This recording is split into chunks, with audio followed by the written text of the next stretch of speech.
Sekolah menengah pertama di Kabupaten Ogan Komering Ilir terima 10.720 peserta didik baru.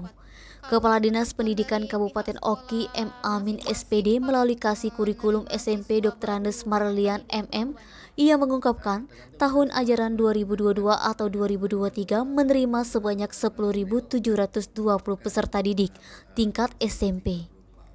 Tahun ini untuk tingkat SMP disiapkan 335 ruang belajar untuk peserta didik baru, di mana untuk satu ruang belajar diisi maksimal 32 orang siswa.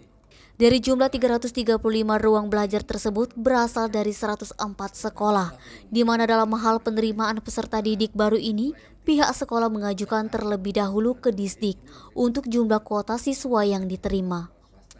Sesuai dengan jumlah ruang belajar di sekolah masing-masing, sekolah telah melakukan pengajuan pada April lalu.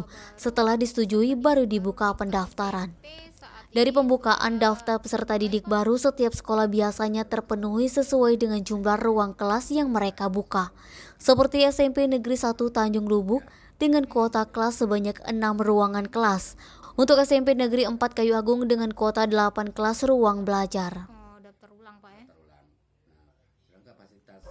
Niskia, Sumeko TV melaporkan.